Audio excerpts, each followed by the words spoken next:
This is an interview with former State Senator Ted Hallock. The date is August 16th, 2004, and the interviewer is George Bell. Let's begin with your boyhood. You were born in Portland. No, I was delighted to tell you, at Hollywood Hospital in Hollywood, California. Oh my goodness. How about that? I didn't know that. What Oregon. Were the circumstances? Well, the circumstances were I had a mother and father, George. Good.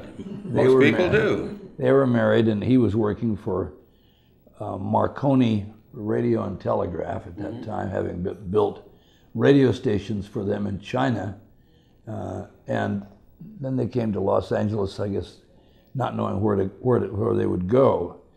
And then 6 years later, they came to Portland, where he founded a little shop that manufactured the first radio in Oregon. Went to grade school in Irvington and high school at Grant. Graduated from Grant. Were you a Grant student? I'm a valedictorian in the class. Were you really?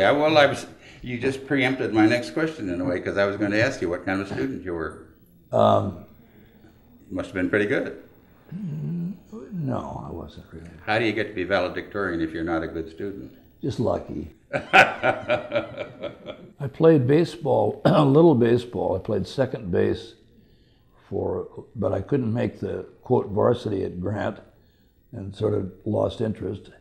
And then mainly I became interested in music because of my cousin Homer Welch. And his friend Monty Ballou went on to form the Castle. Oh yeah, Monty Ballou. I remember listening to Fred Waring's Glee Club on the radio, listening to the Jimmy Dorsey Band, which had a show Wednesday nights.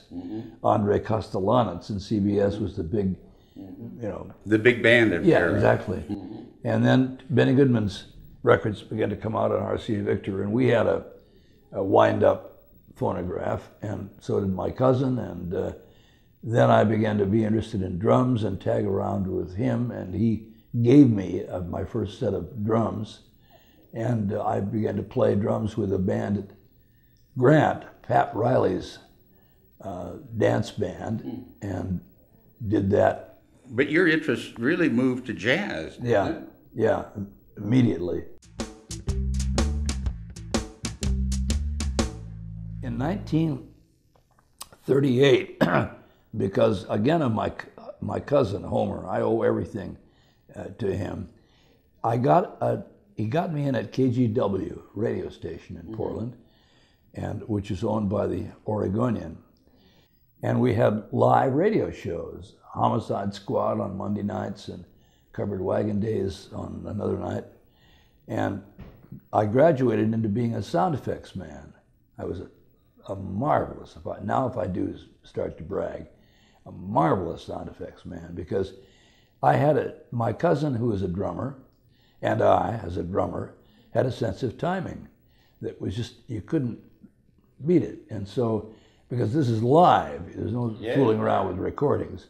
So I did sound effects, and then they gave me a job as a board announcer at KGW with a keen shift from midnight to 8 a.m. And then about that time, I recall I was on duty on September 3rd, 1939, and heard on NBC, which was the network affiliate, Neville Chamberlain announcing that war was declared on Germany. Did you get into activities as an undergraduate, Ted, on campus? Yeah, politics. You got into campus politics? Yep. Really? I was put up, is the expression, by the independent group. You were not a fraternity boy? No, I hated fraternities. Fought against fraternities during my entire period. As a freshman class president, and I was elected freshman class president. But then Roy Vernstrom was one of the two guys that they were the puppet masters, and I was their puppet. And I won, and I was the president, and then they wanted me to resign. And I said, you guys just elected me. Why do you want me to now resign? 2 weeks later. They said, because you're now fed up with the apathy of the freshman class. And I said, how can I be fed up in 2 weeks? I haven't even met the freshman class yet. And so I resigned.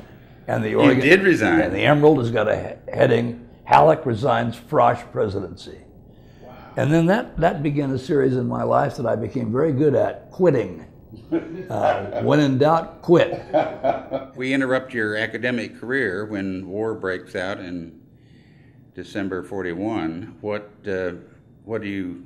How do you respond to that?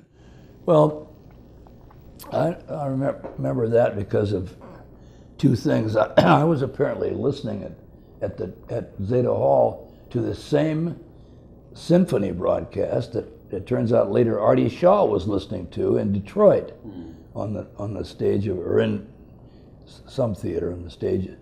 Anyway, Toscanini or somebody, NBC Symphony. Great band there, great job.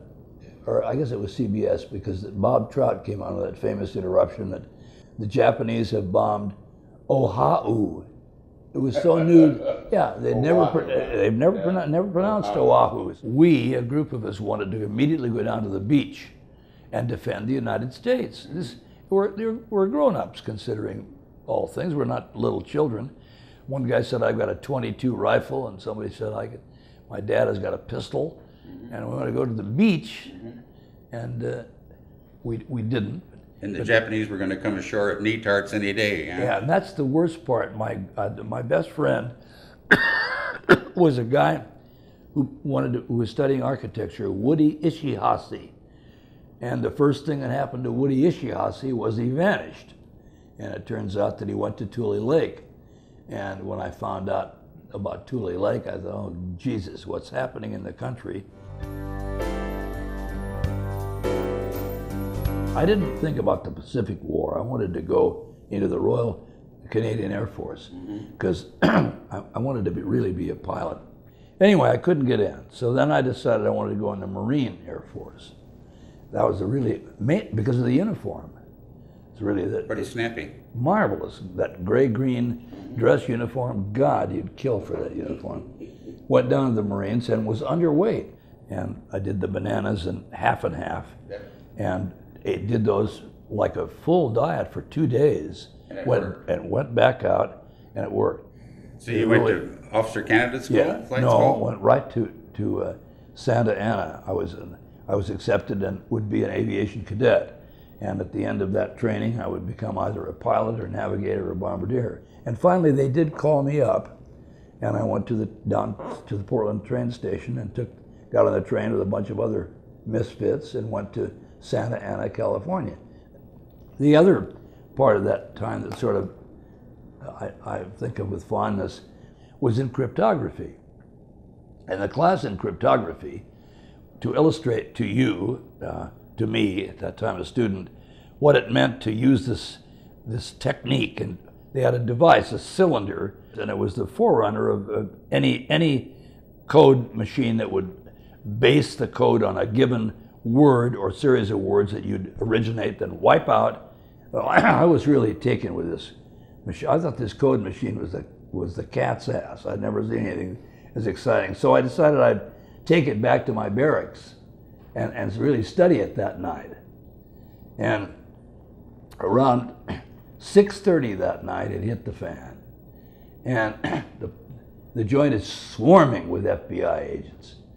And all the cadets would say, what the hell is going on? You know, the code machine is missing. You know, I thought, well, God Almighty, it's just it's a teaching machine. What do you care? What do you mean, what do we care? And blah, blah, blah, and I've got it right here in my thing. Reached down, gave them the code machine. And they could have washed me out right there, and I don't know why they didn't. Leavenworth. but they didn't. I knew I couldn't be a pilot at that point. So, but I wanted to be an officer. And there's a side reason for that. I wanted to marry this woman. And to marry this woman, I felt I had to be an officer and a gentleman. So I picked, what's the least desirable of these three, I say to myself, that nobody really wants to be.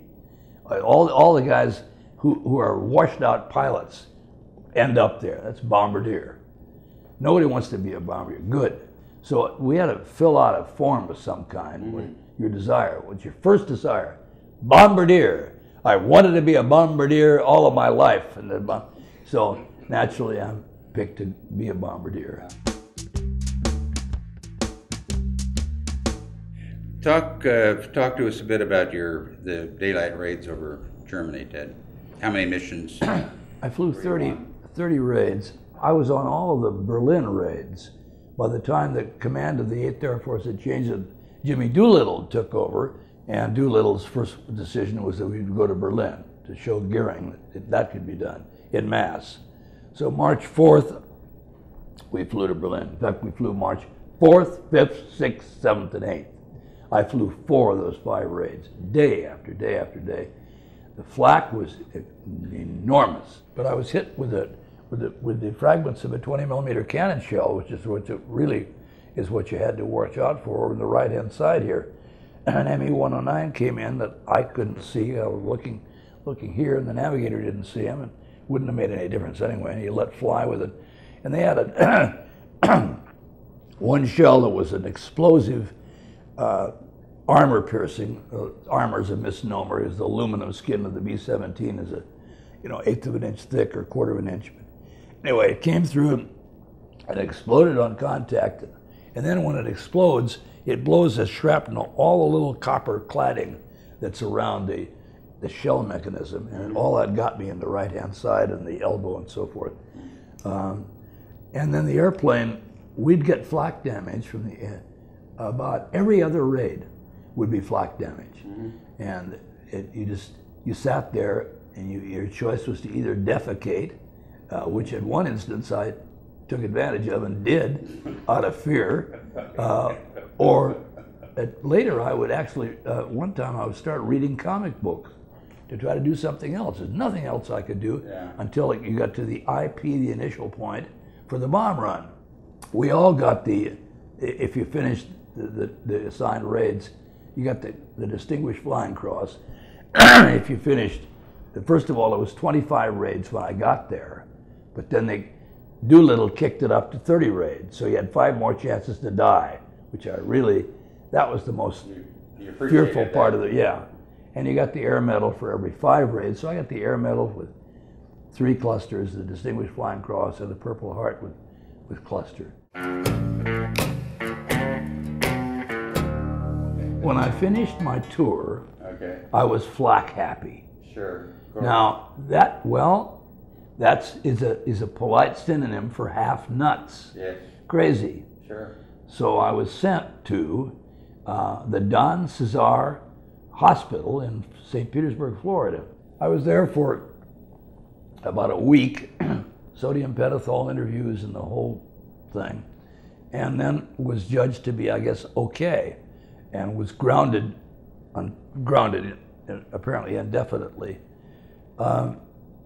Then I was given actual leave, I guess as a reward for combat, and my then wife and I went to New York. And her brother, Muriel's was my wife, brother Dick, had been befriended by William Shawn, the editor of the New Yorker. Somebody said that Shawn would like to meet you, so we went. Shawn met us at Bleek's or Blake's, B-L-E-E, the famous bar. Here was Whitney Darrow Jr., Charles Adams, the cartoonist, and his wife, Alva Johnston, who wrote most of the New Yorker, that first column, whatever it's called, in Manhattan, and Shawn and his wife. So I really showed off. Did you? I had my battle jacket that I had made in London.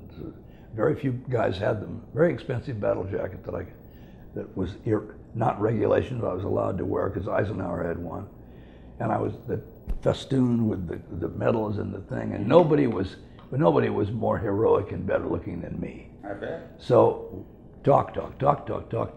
At the end of this booze-laden, marvelous evening, Shawn said to me, "Would you like to be profiled in the New Yorker?" Oh no. And it's like saying, "Would you like to meet God?" or "Would you like to get $1 million cash?" And I said, "You're joking with me." And I said, "No, I'd like you to do it." Well, I guess, I don't know, I mumbled something. I really was flustered. And I said, when do you want to do all this? He said, "Tomorrow morning." So The great Brendan Gill. yeah, tomorrow morning at the Henry Hudson Hotel, the telephone rings at 8 o'clock. Brendan Gill, whom I don't know Brendan Gill. I don't read the New Yorker that much. And he's downstairs, so we went to the Horn and Hardhat Automat at 8th Avenue and whatever, and spent 7 hours. 7 hours. Yeah. And the result is a profile called Young Men Under Plexiglass. Yeah. Since 1940, I'd been a stringer correspondent For Downbeat? for Downbeat. The Tell us what Downbeat magazine Downbeat is. was a twice a month magazine thing, printed in tabloid form, about popular music. And you were writing for them. yeah, I was writing for them and getting paid per word, in effect. And the telephone rang in November of 1947, and it's Ned Williams, the editor of Downbeat, whom I've never met, never had anything to do with him, and he said, I'd like you to come to Chicago and be the assistant editor. So I said, I gotta have $125 a week. And he said, all right. And you gotta buy me a speed graphic camera because I've been studying photography at Oregon as part of one of my little courses. I was a terrible photographer, but he didn't know that, and so he let me buy one. You could write a book. It was the most exciting time, to go be assigned to cover Art Tatum one night, and then the next night you'd go to the Argyle to cover Miles Davis and Charlie Parker, and the next night you'd go to the Silhouette in Evanston and cover Charlie Ventura, and the next night it's Woody Herman's big band at the Stevens Hotel. I did that, but the drinking finally got to me. Ned Williams was a marvelous guy, former public relations man for Duke Ellington, but he'd have a fifth of scotch in his desk every day of his life, and he would slug it, not grossly, but surreptitiously, sort of, in straight shots all day long, till by 5 o'clock the fifth was gone, and he was loaded and happy and got in his car and drove home. And that got to me, and then the publisher was a drunk too, Glenn Burrs. And so you saw that as a future you didn't get. Yeah, they were want. sordid. Yeah. This is a sordid side that I didn't care for at all. Sure. Finally, I quit. I wanted to get into radio, and I felt that now I was equipped to be a disc jockey and get into radio. So, who knew more about music than you? So I was finally hired because of a guy I knew at KGW, Tom Swafford, who was now program director of KPOJ in Portland, 1330, the Mutual Broadcasting Company. So they hired me, and I had my own show, Spins and Needles, and for the next 2 years it went well till it lost ratings, and then I became, in time, the program director of KPOJ, and won the Peabody Award and a whole bunch of other awards. I became interested. I was a Democrat, dyed-in-the-wool Democrat, and I was politically active all the time. In my radio career, I was fraternizing all the time with Democrats. Finally, I decided I want to be in that. I want a part of the action. You began to think of yourself as a candidate, Yeah, and rather than a reporter. right, and plus this enormous arrogance that I'm as good as those guys, or better. And finally, this one election, I guess it would be 1962. So I filed and wrote my own ad copy and this and that, and won. The most interesting thing about that was that we had a publication at that time called the Oregon Voter, Sure. and Walter W.R. Chapman was the editor, who was absolutely far to the right guy, but he and I fell in love with each other. Really?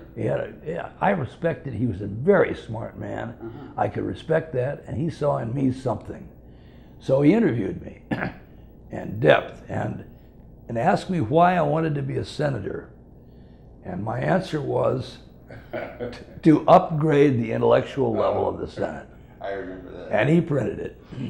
Well, you can imagine. And that quote came back to haunt you, did it not? Christ. When I got down to Salem, you can imagine the reactions there. As I recall, there were some very bright men in the Oregon Senate at Well, the yeah, time. Anthony Atturi was one from Ontario, the lawyer. Indeed. And he said, I'm here at your disposal. What do you intend to teach me? The most interesting thing about it to me is that here I am, the man who resigned as the freshman class president and who's been a lifelong Democrat and who's been active and fraternized with all these people and my friends and so forth, and Wayne Morris and the gang. And I realized that down there I had to compromise or nothing was going to happen.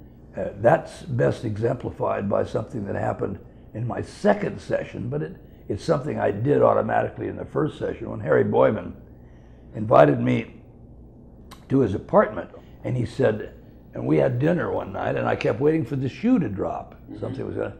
And finally, at the very end, Boyman says, "Oh, by the way," and I hear that, "here comes the shoe. There is one little thing." And what's that, Harry? Well, he said, if I'm president, when I'm president, and it was a foregone conclusion at that session you would be, and one of my decisions is challenged, I would hope that you would vote to support me. And I said, "Hell yes, Harry." Well, you have no idea of the significance of that deal, because what happened is that the first guy to do that was Vern Cook challenging Harry Boyman, and then came wham, a floor vote, and there we are. And I voted, and so. But going back to the first session, I mentally, which is again 1963. Right. Ben Musa was the Arab from Hood River was the president. And I got to get along with these guys, and I forget how I indicated to them, except in individual conversations, that I intended to. And I was given a committee, which is, I think, unheard of at that time. Which one? The Health and Welfare Committee. And in fact, I'm not sure it wasn't created for me, because it was partially created as a throwaway. To keep you out of the way? Exactly. There he is, and if he should deviate from what he's told us, his loyalty, zook! No bills, no nothing. And so I got a couple of bills, I can't remember what, and it was really heady wine. Do you remember your maiden speech? No. On the floor of the Senate? You don't? Yes, I do. They set me up. They set me up with their initiation rite. Yeah, the little hazing that always happens. Right, Yeah. which I, oddly enough, didn't. I thought I was smart enough to have known that. And they gave me a bill that would have outlawed outhouses. The outhouses are illegal in Oregon. The bill, of course, a made-up bill. It's phony. I don't know that. Sure. These are the big, and I've got it. They gave me the bill, and they said, I think it's Atturi, who was famous at this, said to me, "You have to figure out the rationale. This is a delicate subject. You have to figure out how you're going to carry the bill." It sounds like Tony Atturi. I thought, Jesus, how am I going to? So I invented some stuff or facts or whatever I did, and got up and they let me get through about 5 minutes of it before I forget how they did. One guy objects and somebody does something or other, and then they all. It tied you up about 18 different ways. Yeah, and they erupt into applause, and you've been initiated. Two things. Number one was county commissioners. One of the tip-off things in that area is that the rural county commissioners, the chairman will call himself judge. He's no goddamn judge. Never was, never would be. That infuriated me. That was number one. Number two, the venality of the average county commission. You'd like a zoning change? You're my brother. You'd like to change the one-way street to the two-way street? You're my sister. You know, because of, in part, that phenomenon, I discovered under McCall that they weren't all the counties and cities weren't zoned. There was no rural and industrial. Tom McCall, we're talking about, who was elected governor in 1967. Right. Second thing was that I wanted to be president of the Senate. And we're approaching the 1973 session. I figure I've served my apprenticeship. You put your time in. Hector McPherson is unknown to me in Lynn County, thought I had a good chance to become president of the Senate. So he approached me with this idea, which he said he had in draft form. Mm-hmm. And I took it, it was a huge, thick document, and I sort of read it perfunctorily and thought, maybe this has probably got some merit, but it'll get to the goddamn problem of zoning. It'll get there, won't it? And I oversimplify always, and Hector said yes.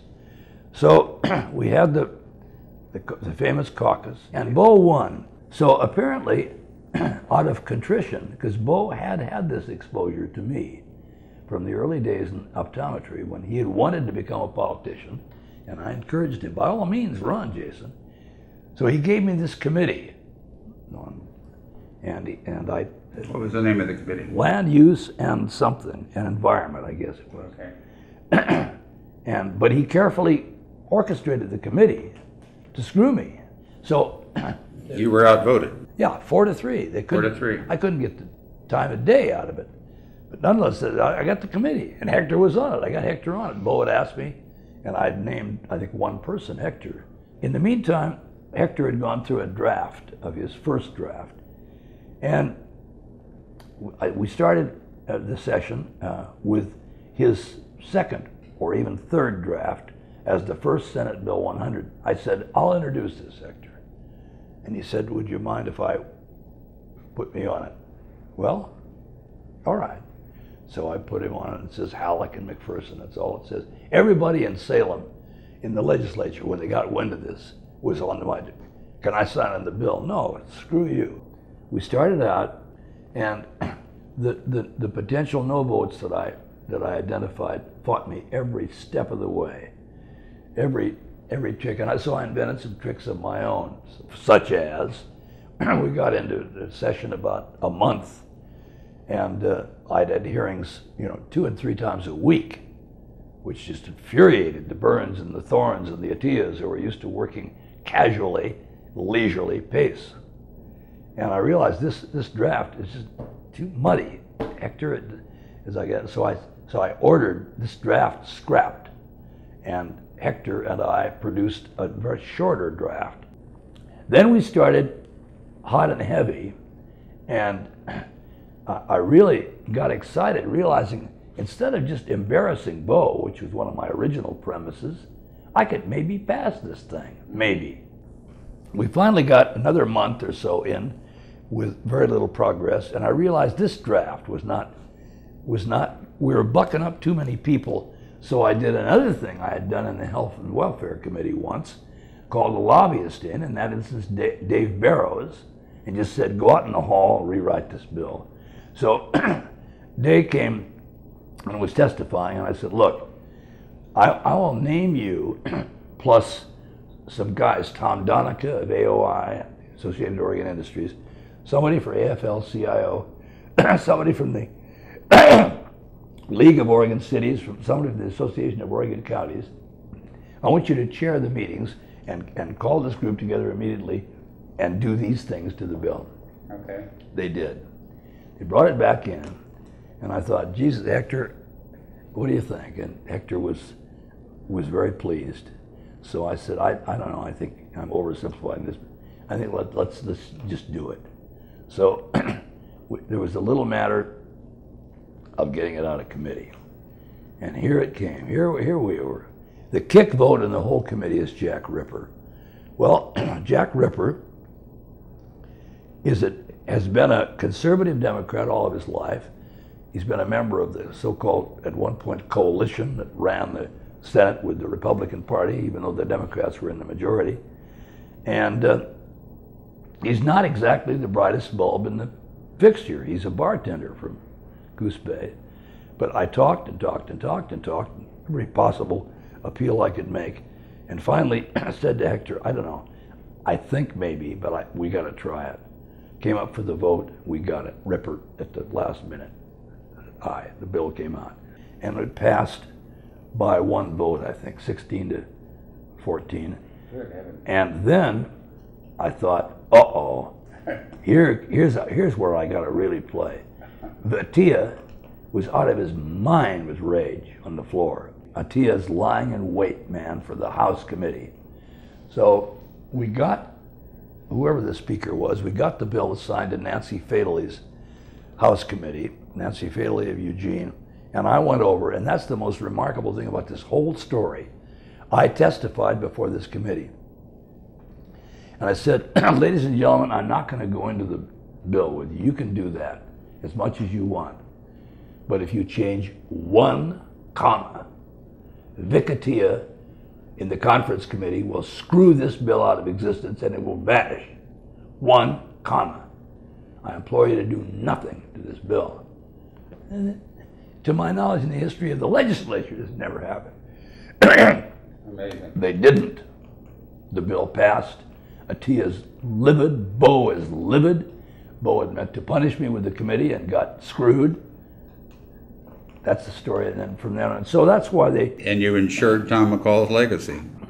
I don't. So doing. I don't care about it. No, I understand. Tom McCall had almost nothing. He had almost nothing to do with this. Yeah. Is that right? A flat statement of fact. The author gets most of the credit is Hector McPherson. I'll accept my credit as the Godfather. The obstetrician is even a better example. I decided to retire in 1979 for two reasons. The first reason was I didn't want to ever get beat. Second reason was my eyesight was beginning to fail me at that time. And so I just arbitrarily said I would quit after I'll serve 20 years. Because I realized I had said when I first ran, typical arrogance, I'll serve 5 terms and quit. I'll upgrade the intellectual level of the Senate, serve 20 years and quit. You didn't retire from public life because you were appointed shortly to the Northwest.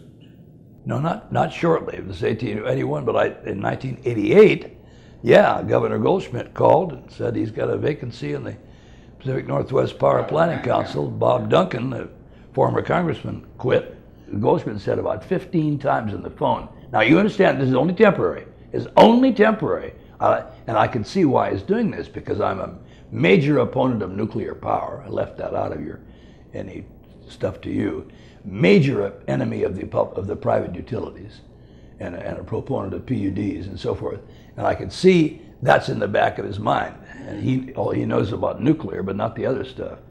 But I served with Norma Paulus and got along well with the utilities and did a pretty good job and was chairman at one point, turned out a fish plan and served 8 years, I guess. 8 years? Yeah.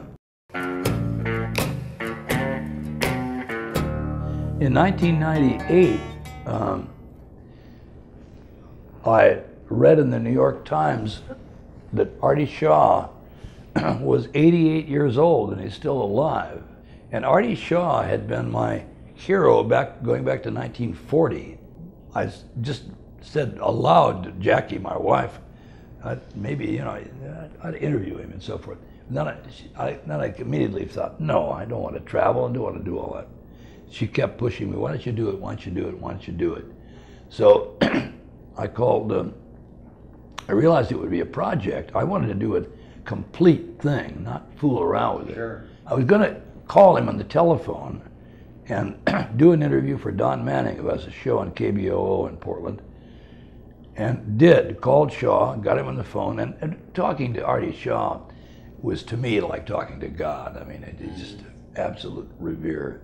We did a 1-hour interview, and I was so taken with it that I sat down and wrote him a letter, a 1-page letter saying, I'd like to do a 13-hour biography of you, hours. Which means I'll come to California, interview you, and then blend this with a discography of all of your music. Thinking that's the end of that. The telephone rang. A week later, it's Artie Shaw on the telephone. And he says, yeah, okay. Unbelievable. So I had to find the money. Got Arlene Schnitzer to give me $12,000 out of her foundation. and then went down and put in $3,000 of my own, went down and spent a week with him taping, 8 hours a day, and came back with 14 usable hours of tape, and spent 2 years putting it together and writing it one section at a time, one show at a time, and got another $50,000 out of the Meyer Foundation, and broadcasted it. It's a totally non-profit venture. Sure. I put in money, didn't make any money or would expect to, and it's been broadcast on KBO and in Portland and 18 other FM stations throughout the country. The major news is the Canadian Broadcasting Corporation fell in love with it in Toronto and picked it up and has broadcast the series Trans-Canada twice. Okay. So we're very big in Canada. And Shaw was, I ended up disliking Shaw personally, intensely, but just he's an amazing man. The political part is what intrigued me, so I began to collect stamps from 3 illicit, illegal areas.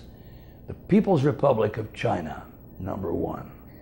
And I began in 1956, when I had taken a trip to the Soviet Union and had gone to Czechoslovakia and East Germany and so forth. Mm-hmm. The second was North Korea, the Korean Democratic People's Republic. And the third was Vietnam, where there was just a movement called the Viet Minh, Ho Chi Minh led. And collecting these stamps was illegal under the Federal Battle Act.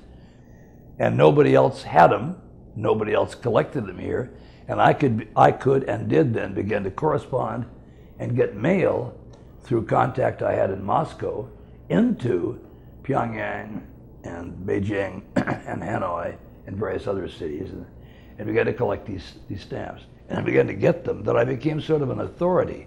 So I understand you're a worldly recognized expert on those. The field on the stamps of North Korea, which have now been listed in an American stamp catalog. You've led such an extraordinary life and left your mark in so many areas, and you've lived through an extraordinary time in Oregon. The state is a far different state today than it was when you were a boy growing up here.